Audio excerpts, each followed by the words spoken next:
Hi all. இந்த video எதுக்கானது அப்படின்னு சொல்லி பார்த்தீங்கன்னா, இன்னைக்கு நடந்து முடிஞ்ச 10th ஆகஸ்ட் நடந்து முடிஞ்ச ஆர்ஆர்பி கிளர்க்குக்கான இந்த 3 ஸ்லாட்ஸ்க்கான ஒரு ஓவரால் அனாலிசிஸ் வீடியோ தான் இது. இந்த வீடியோவில் நம்ம என்ன பார்க்க போகிறோம் அப்படின்னா, ஸ்லாட் வைஸ் இந்த ஸ்லாட்லாம் எப்படி இருந்தது, இந்த ஸ்லாட்டோட லெவல் எப்படி இருந்தது அப்படின்னு சொல்லிட்டு நம்ம ஒரு அனாலிசிஸ் பண்ணியிருக்கோம். நிறைய ஸ்டூடெண்ட்ஸ் கிட்ட வந்து கேட்டிருக்கோம். அவங்களோட பாயிண்ட் ஆஃப் வியூ ப்ளஸ் நமக்குலாம் தெரியும் இல்லையா, நம்மளோட எக்ஸ்பர்ட்ஸ்லாம் இருக்காங்க இல்லையா, அவங்க கிட்டலாம் டிஸ்கஸ் பண்ணிட்டு தான் உங்களுக்கு வந்து இந்த அனாலிசிஸே நம்ம கொடுக்குறோம்.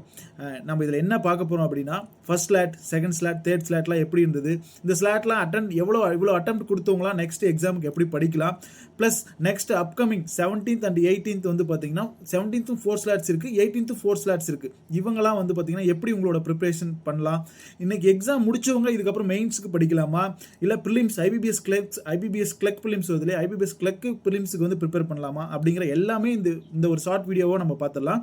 ஃபஸ்ட்டு வந்து நம்ம அனலைசிஸ் பார்த்துடலாம். ஓகேங்களா? ஆஸ் யூஸ்வல் ஆர்ஆர்பி கிளர்க்னா எப்படி இருக்குமோ அந்த மாதிரி தான் எல்லா இயரும் எந்த மாதிரி இருக்குமோ அதே லெவலில் தான் இந்த இயரும் இருந்திருக்கு.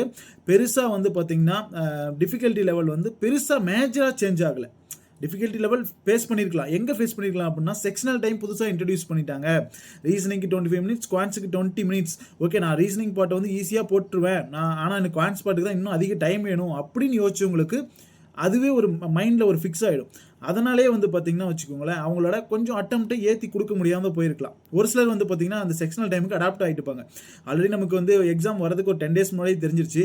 ஆல்ரெடி ஆர்ஆர்பி பிஓ எழுதிட்டோம். சரி, ஓகே, ஆர்ஆர்பி பிஓ எழுதாமல் ஆர்ஆர்பி கிளர்க்கு போனவங்களுக்கு கொஞ்சம் ஒரு மாதிரி ஃபீல் ஆகிருக்கலாம். இருந்தாலுமே ஒரு சிலர் வந்து பார்த்தீங்கன்னா இந்த மாதிரியான அட்டம்ப்ட் வந்து கொடுத்துருக்காங்க. அதாவது ஃபர்ஸ்ட் ஸ்லாட்டில் ஒரு ஆவரேஜான அட்டம்ப்ட் அப்படின்னு சொல்லி பார்த்தீங்கன்னா வச்சுக்கோங்களேன், ஆவரேஜாக நல்லா பண்ணியிருக்கலாம் அப்படின்னா 60 போட்டிருக்கலாம். ஆவரேஜாக பண்ணியிருக்கணும் 60 கண்டிப்பாக போட்டிருக்கலாம். எல்லாராலுமே அது பண்ண முடிஞ்சிருக்கு. செகண்ட் ஸ்லாட்லேயே அதே மாதிரி தான். கொஞ்சம் டிஃபிகல்ட்டி லெவல் அதில் கூட இருந்ததான்னு கேட்டால் மேபி கூட இருந்திருக்கலாம். ஆனால் அது எங்கே அப்படின்னா வச்சுக்கோங்களேன், ராங் நம்பர் அப்படின்னு சொல்லிட்டு ஒரு பாட்டு. நிறைய பேர் என்ன ஆயிடுச்சு அப்படின்னு வச்சுக்கோங்களேன், இந்த ராங் நம்பர் கேட்டதுனால என்ன நினச்சிட்டாங்க அப்படின்னா, நமக்கு ராங் நம்பர் கேட்டாங்க, இது டிஃபிகல்ட்டாக இருக்குது அப்படின்னு சொல்லி நினச்சிட்டாங்க. ஆனால் ஆக்சுவலாக அந்த ராங் நம்பர் அட்டன் பண்ணவங்களாம் வந்து என்ன சொன்னாங்க அப்படின்னா, அந்த ராங் நம்பர் ஈஸியாக தான் சார் இருந்தது அப்படின்னு சொல்லி சொன்னாங்க. ஒரு சிலர் எந்த மாதிரி ஃபீல் ஆகிட்டாங்கன்னா, அந்த ராங் நம்பர் கேட்டதுனால அந்த ராங் நம்பர் விட்டுட்டு நம்ம வேற அட்டன் பண்ணலாம் அப்படின்னு சொல்லிட்டு மூவ் ஆகிட்டாங்க. அந்த ராங் நம்பரே போடாம விட்டாங்க. அங்கே என்னாச்சு, ஒரு 5 to 6 மார்க்ஸ் வந்து போட முடியாமல் போயிடுச்சு. அவங்களோட அட்டெம்ப்ட் வந்து லோ ஆயிடுச்சு. அதனால ஒரு சிலர் வந்து பேனிக் ஆயிட்டாங்க. அந்த ராங் நம்பர் அப்படிங்கிற ஒரு ஃபேக்டருக்காகவே ஒரு சிலர் பேனிக் ஆயிட்டாங்க. அதனால அதில் வந்து ஒரு சிலரோட அட்டெம்ப்ட் குறைஞ்சிருச்சு.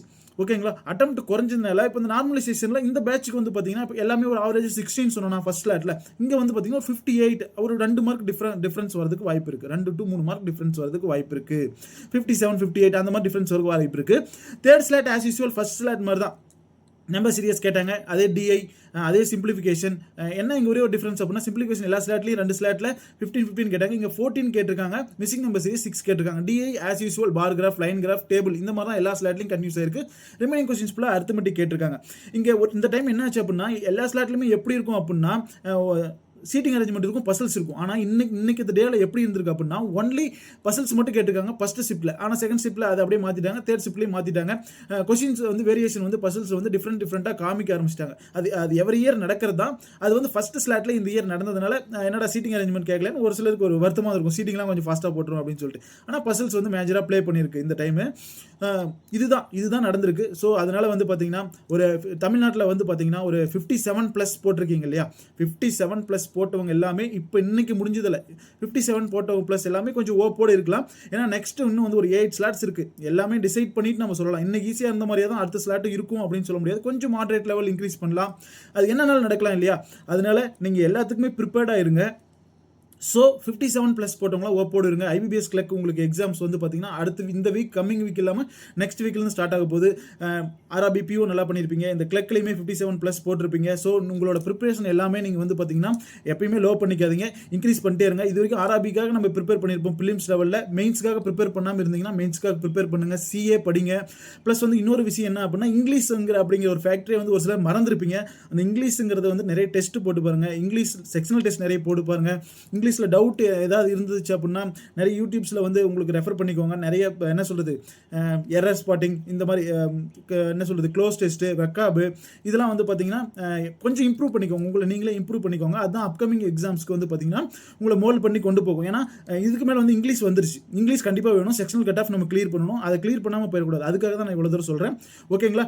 இந்த அனாலிசிஸ் கண்டிப்பாக உங்களுக்கு யூஸ்ஃபுல்லாக இருந்திருக்கும்னு நினைக்கிறேன். இந்த அனாலிசிஸ் வந்து வேணும் அப்படின்னு நினைக்கிற உங்கள் ஃப்ரெண்ட்ஸுக்கு ஷேர் பண்ணிவிடுங்க. இந்த அனாலிசிஸ் உங்களுக்கு பிடிச்சிருந்து அப்படின்னா லைக் பண்ணுங்கள். உங்களோட அட்டம்ப்ட்டுமே இங்கே வந்து கீழே ஷேர் பண்ணுங்கள். அப்கமிங் இருக்கிறவங்களுக்கு நமக்கு யூஸ்ஃபுல்லாக இருக்கும். நெக்ஸ்ட் வீக் எக்ஸாம் இருக்கிறவங்களுமே வந்து கமெண்ட் பண்ணுங்கள். நம்ம இதே மாதிரி ஒரு பெஸ்ட்டான வீடியோவில் அனலைசிஸில் உங்களை நம்ம திரும்ப மீட் பண்ணலாம். Thank you all, thank you.